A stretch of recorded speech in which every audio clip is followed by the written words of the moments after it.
On est reparti pour un petit point film.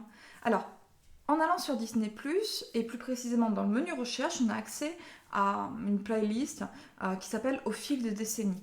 Et en la voyant, je me suis posé la question, peut-être un peu bête, à quel moment on a un premier chien dans cette playlist? À quel moment on a un premier chien? Alors pas juste un chien vaguement en passant en arrière-plan, en regardant le film au ralenti. Ah, là, dans l'ombre, il y a une silhouette. Non, non, un premier chien, un chien vedette, on va dire. Donc je vous propose de faire cette expérience. On va essayer de chercher un petit peu là-dedans.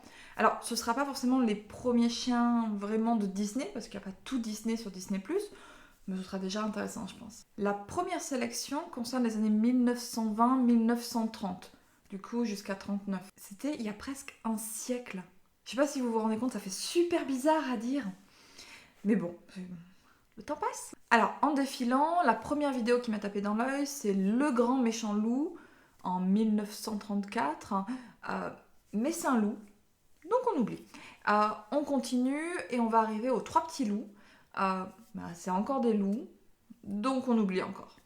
On continue à faire défiler, on arrive en 1937 avec Blanche-Neige et les Sept Nains. Ça ne nous intéresse pas trop. On continue, et on va jusqu'en 1939. Et là, on dirait bien qu'il y a du chien.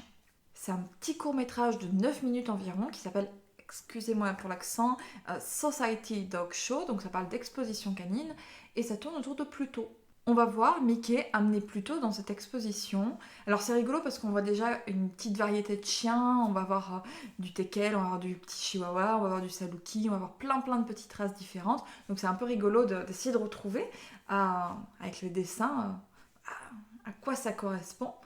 Mais au-delà de ça, ce qui m'a vraiment plu, c'est que Pluto a des comportements de chien. Alors ça peut paraître bizarre quand je dis ça, parce qu'on se dit bah oui c'est un chien donc il a des comportements de chien. Dans les courts-métrages, dans les films, c'est pas toujours aussi évident que ça. Et là, il a vraiment des comportements de chien. C'est-à-dire que il est curieux. Il est intrigué par ce qu'il voit, il sait pas ce qu'il fait là. Paraît bête, hein. Il ne sait pas ce qui est fait là.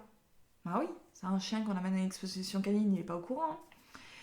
Il va renifler, il est intrigué par les autres chiens, il a envie d'aller les voir, il se fait une copine aussi. Bref, il a un vrai comportement de chien. Mickey, et pas que Mickey, hein, parce que du coup, comme c'est une exposition canine, il y a aussi un juge. Mickey et le juge, ils sont pas tendres avec Pluto. Genre, vraiment pas du tout. Bah Pluto, il a des comportements de peur. Il se tasse sur lui-même. Il sursaute. On le voit vraiment s'aplatir. On voit la peur. Ça, c'est pas un comportement qui est habituel à montrer, en fait. Par des situations vraiment très graves. Non, là, plutôt, il passe d'une émotion à l'autre. Mais on va aussi voir que des fois, cette peur, si la personne elle insiste beaucoup trop, elle peut évoluer, elle peut muer. Et on va voir plutôt adopter un comportement agressif. On va le voir poursuivre, on va le voir montrer les dents, on va le voir attraper et même mordre. Alors c'est hors champ, mais il y a une morsure dans la vidéo. Alors il revient qu'avec le tissu, c'est cartoon, c'est rigolo. Mais néanmoins, on a ce côté-là, on a plutôt qui va avoir une variété comme ça d'émotions très importante en 9 petites minutes. Je trouve que c'est assez intéressant parce qu'on est dans un tout petit court-métrage qui ne cherche pas forcément à être réaliste. Enfin, pour rappel, Mickey est une souris géante plus grande qu'un chien qui parle. Ça place la barre de réalisme à un certain niveau.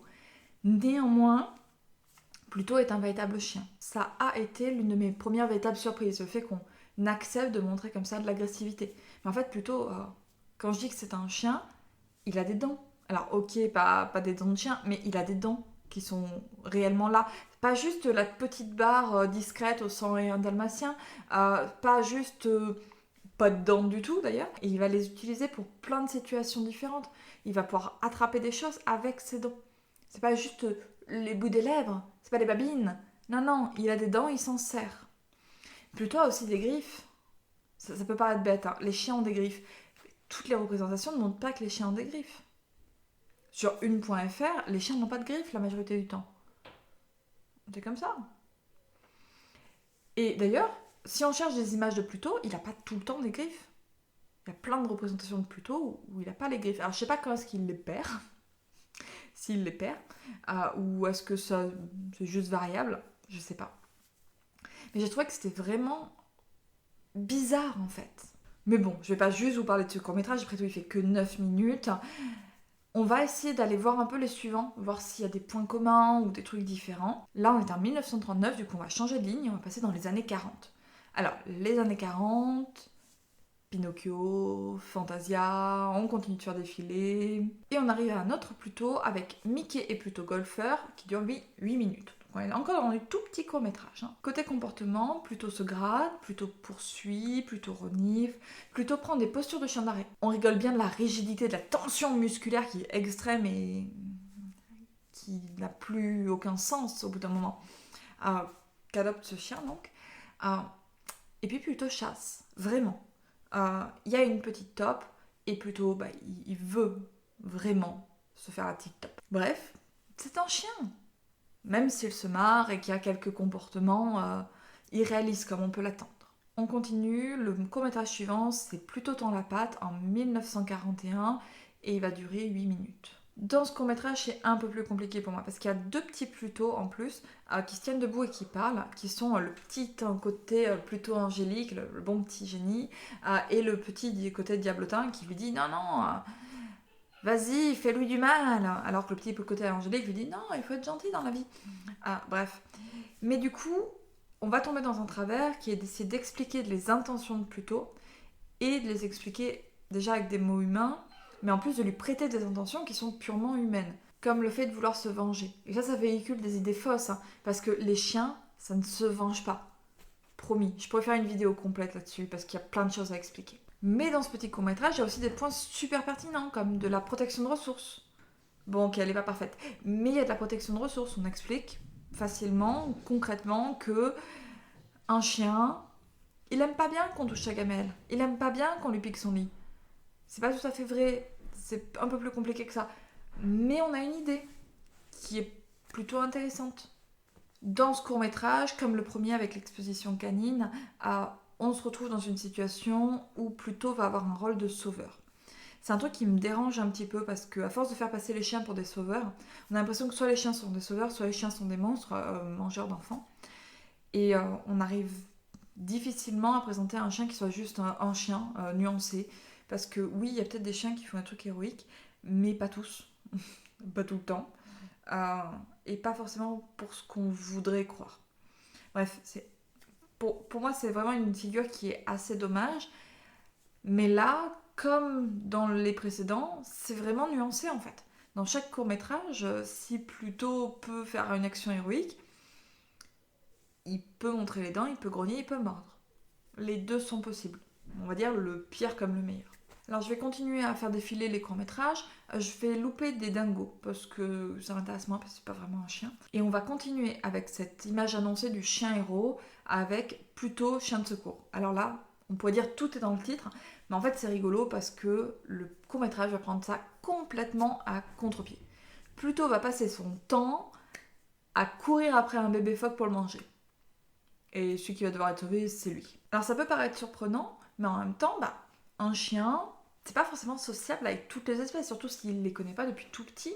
Donc un chien qui rencontre pour la première fois une taupe, un bébé phoque, un chaton, oui, il peut mal réagir. C'est important. Faut pas penser que puisque mon chien est gentil, je peux le mettre avec n'importe quelle espèce, ça se passera bien. Peut-être pas. Ce court-métrage avec le bébé phoque, en fait, c'est le premier que j'ai vu quand je cherchais vaguement sur quoi je pourrais refaire les points de film. Et ça m'a vraiment perturbée. Je suis pas une grande fanat de films de chiens, en réalité. Ils me mettent souvent mal à l'aise parce qu'en termes de comportement, c'est bizarre. C'est pas vraiment des chiens, c'est une espèce de fantasme. Des fois, fantasme côté loup, des fois, fantasme côté sauveur universel, le plus gentil du monde, le meilleur ami, et puis voilà, sans aucune forme de nuance. Bref, et quand c'est plutôt bien fait, ça fait pleurer. Et j'avoue que regarder des films juste pour pleurer, j'ai du mal. Et là, je me retrouve face à un tout petit court-métrage, c'est rien du tout, c'est quelques minutes, et on se permet de me montrer un chien qui est un chien. Qui n'est pas un chien forcément super cool, il court après un bébé phoque, il veut le manger, c'est pas top top, mais c'est un chien. Et je me suis vraiment posé la question de, mais pourquoi ça me surprend autant? À quel moment ça a disparu? Est-ce que si je regarde les 101 Dalmatiens, je vois pas 101 chiens en fait? Ou est-ce qu'il y a une évolution? Est-ce qu'à un moment, on a arrêté de montrer les chiens comme étant des chiens? Qu'est-ce qui s'est passé? Et j'avoue que ce court-métrage, il m'a vraiment fait bizarre. Il m'a donné envie d'en voir beaucoup plus, et surtout d'essayer de comprendre. Sur les comportements qui m'ont surprise, il y a vraiment des comportements qui sont juste des comportements de chiens, comme se gratter.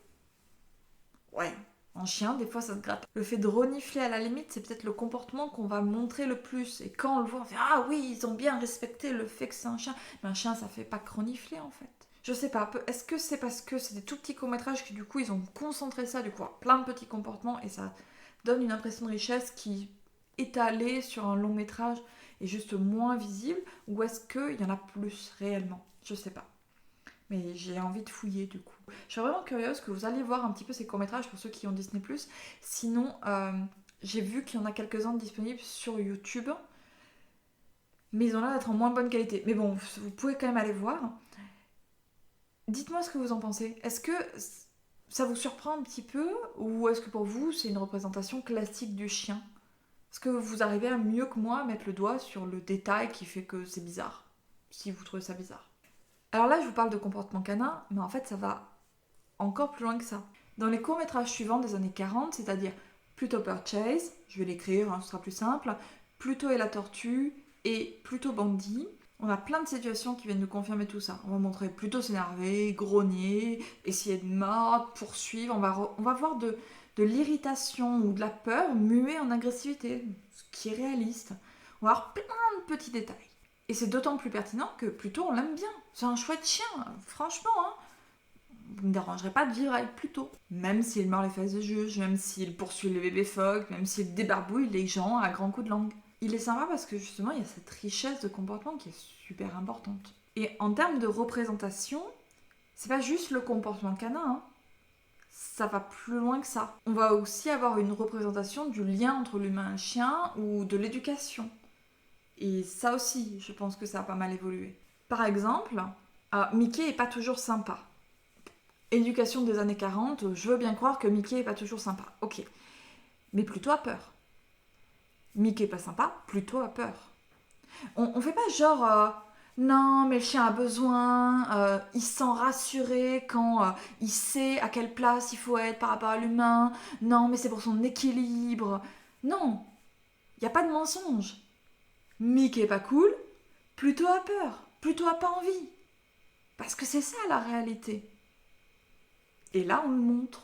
Et mais j'aime beaucoup globalement les vieux films et les vieux ouvrages pour ça, parce qu'on est assez cru dans notre représentation. C'est-à-dire que à l'heure actuelle, j'ai l'impression que tout le monde veut faire bien, et personne n'a envie de dire ah oui, moi j'éduque en faisant peur aux chiens. Je fais ça tous les jours. Non, ça c'est pas un discours qui est sexy, personne n'a envie de faire ça, surtout qu'on peut faire autrement, hein. Je le rappelle, on peut faire autrement, vraiment. Et en fait, dans ces années-là, on savait pas encore bien faire autrement, ça évolue, hein. Mais dans les années 40, je pense qu'il y avait encore du taf d'évolution, on va dire. Mais du coup, on pouvait se permettre aussi de dire, ah bon bah, voilà, je fais ça parce que j'ai pas d'autre solution et le chien a peur. Je crois que j'aime bien ces vieilles représentations parce qu'elles sont honnêtes. J'ai envie de continuer à faire des points films qui seront un peu comme ça. Il y aura peut-être plein de courts-métrages. Là, on fera pas que du Disney+, parce que pour moi, c'est pas bien de faire que du Disney, tout bêtement. Du coup, je ferai sans doute une variation entre la plateforme Disney+, Netflix, Prime Video, et peut-être d'autres trucs, en fonction de ce que je vois. J'espère que ça vous a plu, mais j'espère surtout que ça vous a donné envie de les voir, parce qu'ils sont tout petits. Alors, il y en a quelques-uns où on s'ennuie, hein, soyons honnêtes. 8 minutes d'un chien en train de courir après une bestiole et de pas l'attraper, c'est pas passionnant. Par contre, il y en a qui sont surprenants d'action. C'est notamment le cas de Society Dog Show. C'est peut-être celui que je vous recommande le plus. Si vous voulez en découvrir un, il n'est pas parfait, mais il est croustillant. Je vous dis à bientôt et je vous attends dans les commentaires du coup.